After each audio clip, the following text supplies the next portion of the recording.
Hey everyone, welcome to the second episode of The Game Plan, and welcome to my gym, Jake's Muscle Factory. So for those of you who are new to this video series or new to any of the Massive Joe's videos that I've done, this is where I do all of my training. It's quiet in here, like a church, like a library. That's because there's nobody else here. It's a private studio. I do all of my training here. So I'm very fortunate to be able to have a place where I can just close the door and just focus on my training without having any kind of distractions whatsoever. So, and you know, not that I couldn't train at gyms, I could, but I just got sick of, you know, just the normal day-to-day things that go on at a gym. Everybody's fighting to be the alpha male, all the guys are trying, they've got something to prove, yelling, screaming, carrying on. It's just, it was distracting to me. So to be able to be here and just train as hard as I want, do whatever I want, it's been absolutely fantastic and been very positive for me to be able to make results in the gym. So, hopefully you guys enjoyed last week's, well not last week, it was 2 weeks now, the Arnold Classic Australia episode with all of the goings on over the weekend. I filmed that vlog for you guys. Hopefully you all enjoyed that.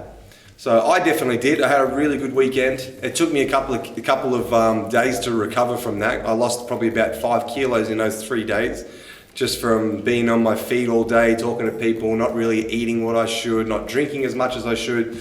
It happens, but I loved it. I had an awesome weekend. So I hope you all enjoyed it as well. So in the gym today, I trained some arms for you guys. Just a basic arm workout. Everything you do, this is gonna get repetitive, I say it all the time, but everything I do is basic. You know, your basic barbell curls, tricep pushdowns, you know, skull crushers, dumbbell curls, the basics, that's where you'll find me, that's what I do. That's what I found that works the best.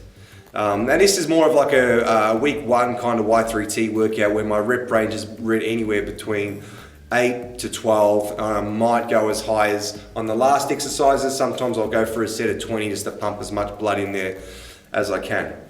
But you guys are going to see that. I'm going to do a voiceover and explain a couple of bits and pieces while I'm doing it for you guys, and I'll see you at the end. So here we go with this here arm workout that I did today. Now, you can never have enough arms. Arms. Everybody wants arms. Whether you're going to Stereosonic, you want arms. Whether you're going to the beach, you want arms. Whether you're going out to dinner, you want arms. Everybody wants arms. So, you know, it's something that I've been pretty lucky to always have not bad arm development from when I was younger, from back in my gymnastics days when I used to hang on rings and shit and do push-ups and flips and back flips, forward flips, and all that sort of crap. My arms were always pretty good. So, and genetically as well, I got it from my old man, from my dad. My dad has good arms. He comes into the gym, lifts for half an hour, and his arms are already pumped up. Looks better than most guys that have been lifting for years. So definitely genetics play a massive part in development. You guys all know that.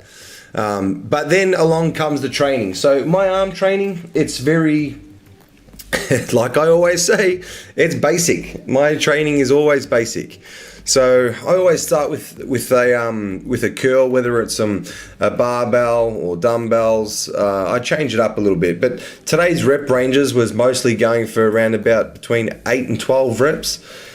Keeping the weights, you know, working my way up as normal. You know, start on, I'm curling the 22.5 kilo dumbbells now, but I would have started on like the 5 kilos, then go up to the 10 kilos and the 12s and the 17s, and then the 22.5 kilo dumbbells. So pretty much all I do is just go, once I get into these fucking working sets, it's just balls to the wall as hard as I possibly can, as many reps as I possibly can. Yeah, I'm going for 8 to 12. Well, I'm hoping to fail between 8 to 12, but whether I get 15, whether I get 20, it really doesn't matter when I commit to a working set. So I won't put that weight down until I'm absolutely so that's why you can see what I'm doing now.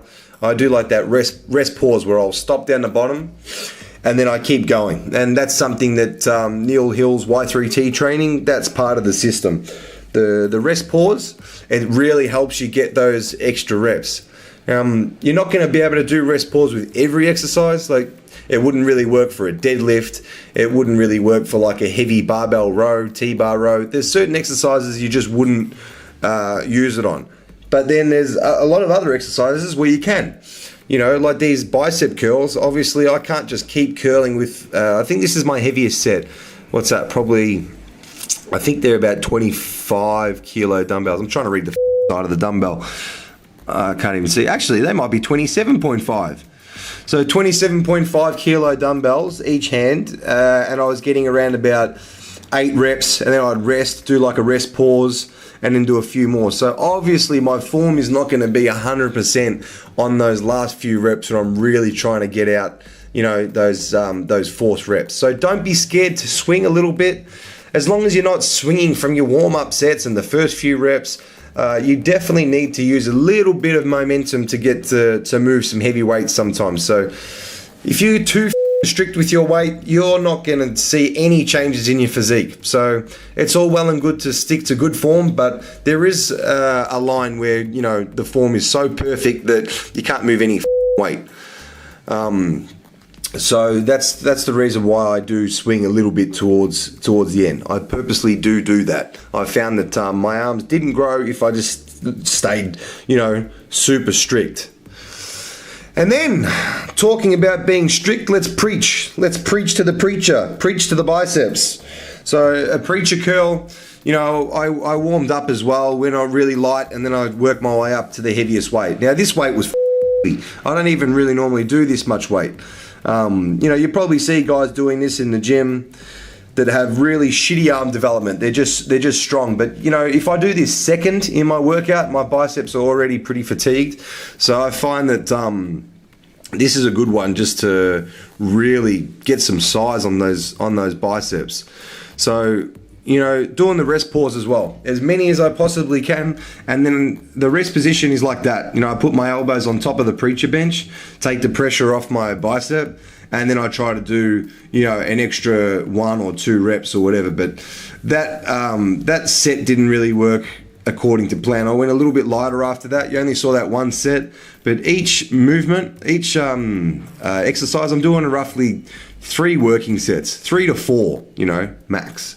So preach to the preacher, and then after that, I went over to a EZ bar curl. So just on the wide handles on the EZ bar. And again, now that my biceps have already got so much blood in them, and I've targeted them and I've hit them so well with the first couple of exercises, I really don't have to be super duper strict with my super duper. I don't have to be super duper strict with my form, because obviously the muscle's already warmed up. There's a lot of blood in there, so no matter what I do now, you know, the bicep's going to be working. So that's why I do kind of like a cheat curl with this exercise. The first set, I just do kind of, you know, good form, and then I work up to, this was the heaviest weight that I did. So it's not even really that heavy. What is it? 20, 40, it's about 55 kilos. And yeah, you can see like I'm doing cheat curls with that, trying to get it up as high as I can. And then at the end, always like a couple of forced reps or whatever at the end. But yeah, that's, you know, you guys can stay so strict on arms and you're not going to get anything out of it. There definitely is a place to swinging and doing a cheat curl. You know, like Arnold, like Serge Nubret, like Sergio Oliva back in the day. You know, they actually used to do a cheat curl. It was part of their, you know, part of their bicep workout, part of their arm workout, where they would put on a really heavy weight and they would use a lot more, you know, a lot more momentum. But the secret was they didn't do that for every single exercise. And here's a treat for you guys. This was when Flex Lewis, 4-time Mr. Olympia, and my coach Neil Hill came down for the Arnold Classic. I got them to, I printed out some pictures, got them to sign some pictures, and they signed the wall of the Muscle Factory. So they're on the wall now. So wherever my gym goes, I'm gonna have to cut out that piece of plaster and bring it with me everywhere that I go.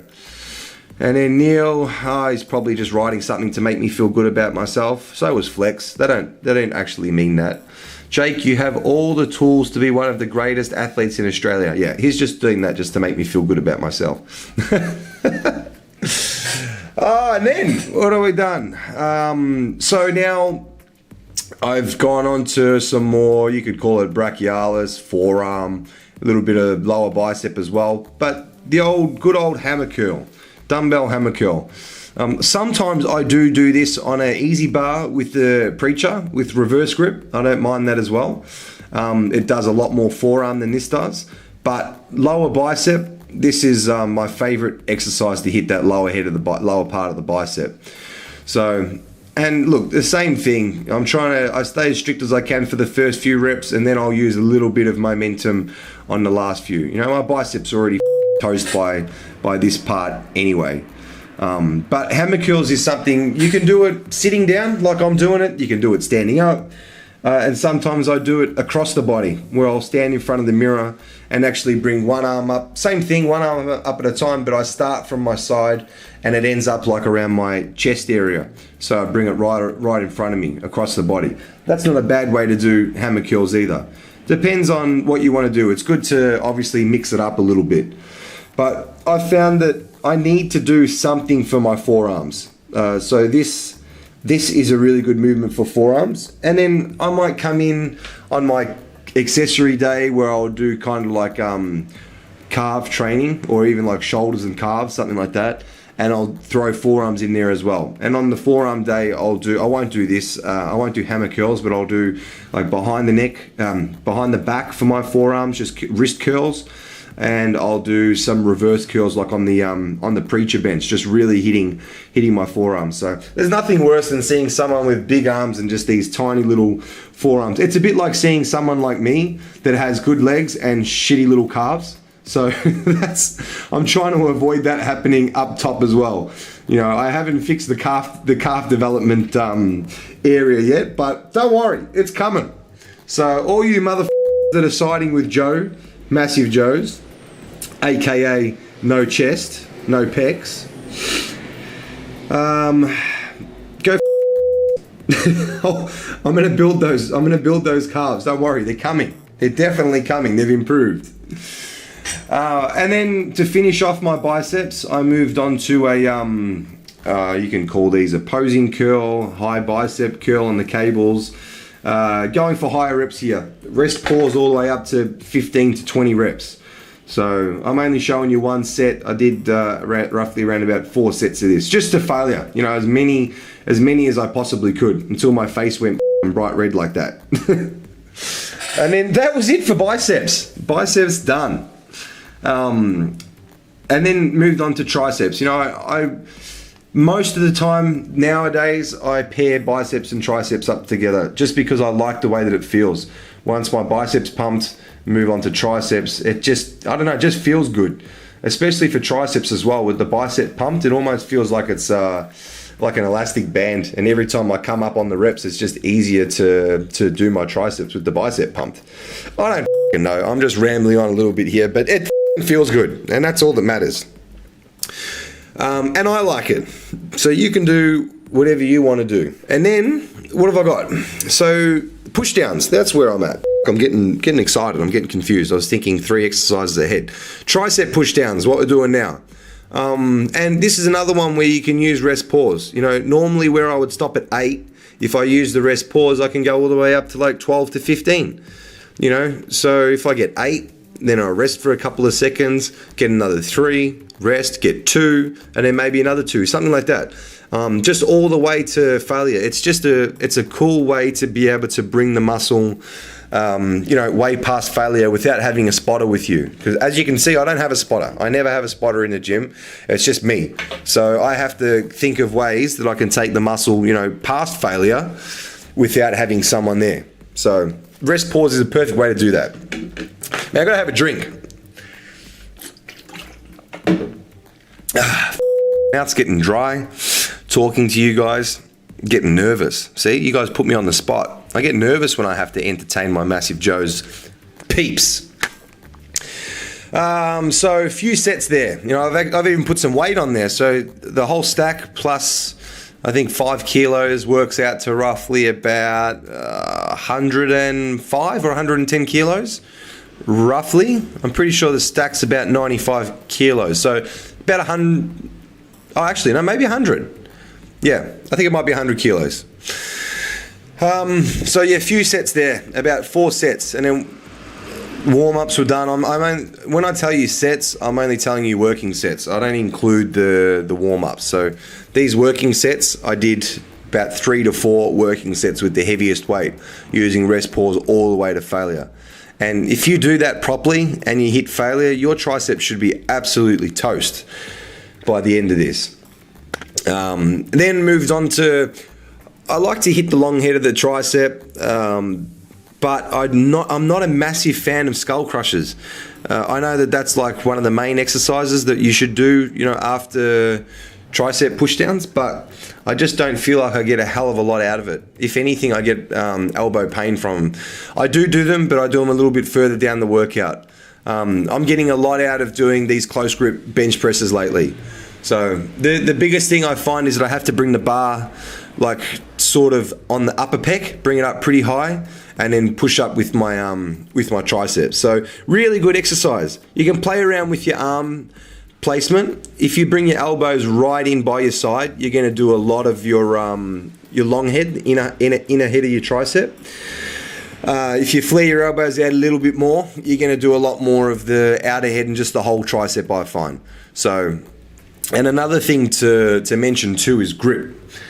So the width of the grip, you don't want to go too close. You probably see people doing close grip bench press with their hands like almost touching, but it just puts so much pressure on your wrist and on anyone's wrist. But yeah, my wrists absolutely hate that, and I find that I can't work my triceps properly. So you have to work out which grip works best for you. But I find bringing it just to the lines on the bar, it's probably around about 12 inches apart, my hands, works perfect for me. I still feel it, on my tricep. Same thing, did a little bit of rest pause there as well, just to get failure towards the end. So now I'm doing some skull crushers. So you can see I like to do skull crushers different angles from flat. I just don't find flat very effective for whether it's my biomechanics, the way that my body is, but it just doesn't feel good. So I did these ones on a decline.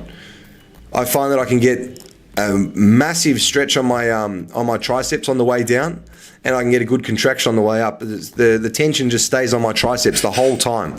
And I don't get the elbow pain that I would if I was to do flat. So incline and decline, I think, are the best for doing skull crushers. Well, they're my favorite anyway. So I tried to do some rest pause there, didn't really work for me, so I just went into some close grip push-ups at the end just to get those extra reps out.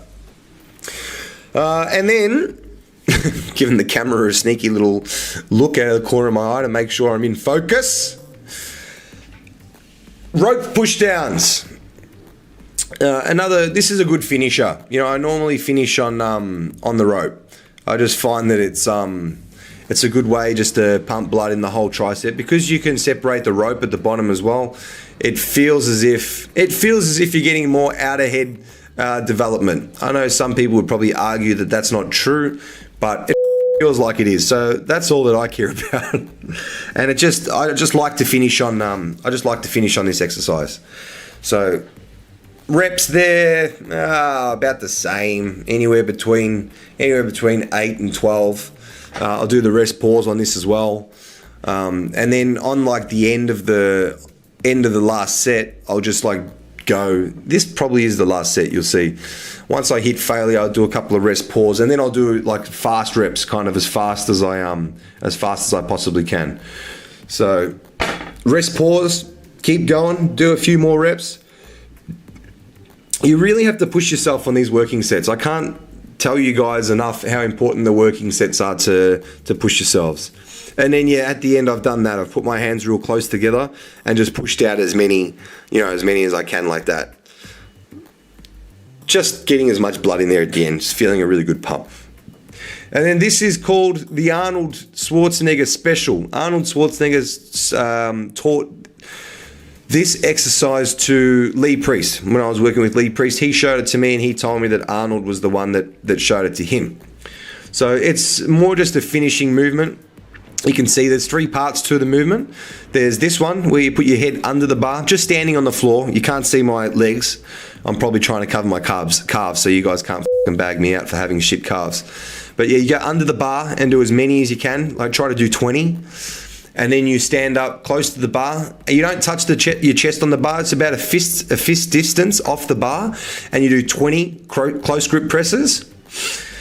And then after that, you go back onto the wider grip again, and you bring it down to, I'd say probably forehead. Yeah, so bang your head on the bar, you know, just in case you're a bodybuilder like me and you didn't have enough damaged brain cells, just keep smacking your head on the bar for another 20 if you can.